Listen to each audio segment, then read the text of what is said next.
Hello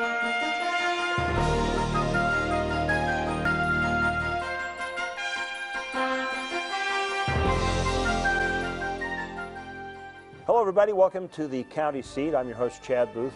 Thought we would take a look at some changes in the way voting is taking place. In particular, Duchesne County, which is the first county to go to a completely mail-in ballot system. We're joined by Thomas Winterton, who is a representative for the Utah, the Central Committee for the Republican Party, representing Duchesne County.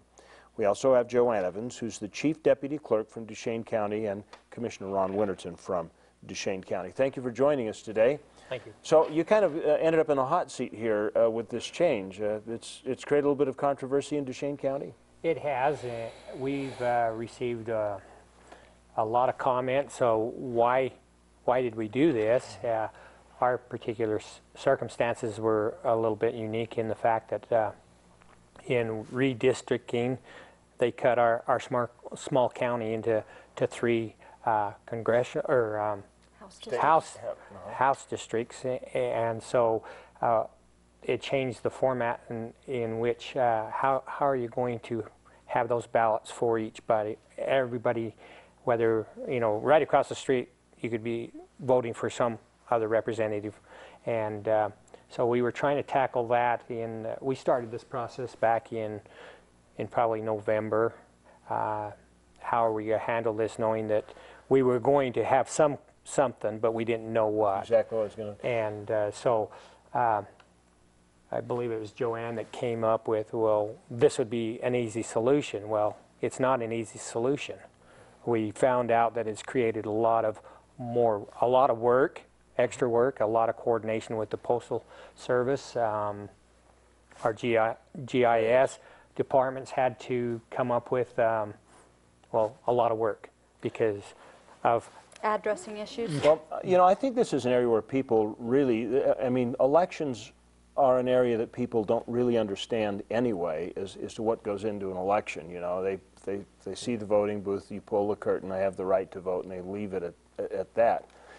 So maybe we can talk about how elections have traditionally transpired in Duchesne County, which would be typical for most of the counties across the state. What does in the past until now, what does an election look like, Joanne? In the past, it's the same process happens up to a point. We have to start about 6 months in advance to start meeting deadlines and preparing the ballots and making sure that the caucuses are happening and that names are being given to us for the primary election and that we have the correct information as far as that goes on the ballot. Preparations as far as the old way was we had to prepare the voting machines. We had to LNA them, do testing on them for the public, and so that they had confidence in those machines. And we had to train our poll workers and teach people how this process works. So we would have to take all this time to prepare all those people and to prepare the equipment and to prepare the polling locations that we needed to have, and they had to meet certain requirements. And so doing all by mail has eliminated out most of that. So is there a cost saving, you think, long range for this? Yes, we're expecting, this first year is a little different because we are trying to inform the voters, and so the cost is a little different. We won't see the savings until the next general election, but we're expecting between $15,000 and $20,000 cost savings. That's fairly significant. For a small county, that's yeah. So just as a kind of a quick wrap up then, the elections in the past have been done by voting machines, either electronic or punch card. Right. And you've also offered early voting and Yes. absentee voting, and so there has been a component of mail-in voting in the past, right? Right. By mail is actually the same as absentee. The only difference between the two is that for absentee, you have to fill out an application to say this is where I want my ballot to go. For by mail, we're just sending it to your home. Okay, well, very good. Now that we've covered the basis of how that works, we'll come back and talk about more in detail what the change means for the county.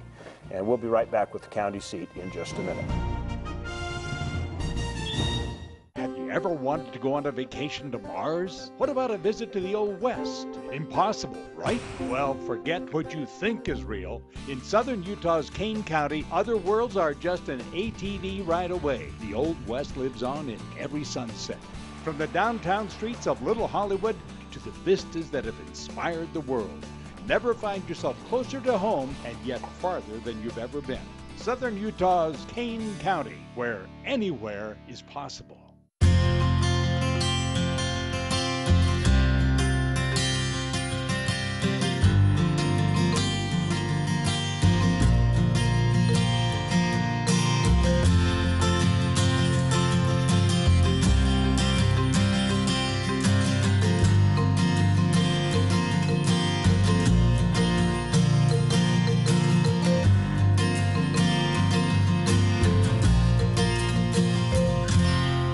Industry is the symbol of Utah.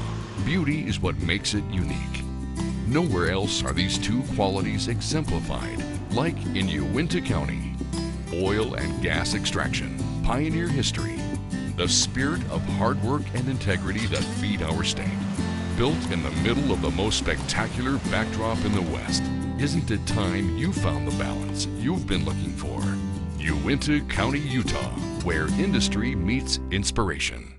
What do you picture when you hear Rich County, Utah? Bear Lake adventure, snowmobile action, pristine skiing, spectacular solitude. Well, if that isn't what first came to mind, then you just don't know Rich County. The Bear Lake Monster Polar Plunge, snowmobiling Monte Cristo, ice fishing Bear Lake, skiing the backcountry, fishing at the Cisco Disco. Come and find out what you never knew you were missing. Rich County, Utah.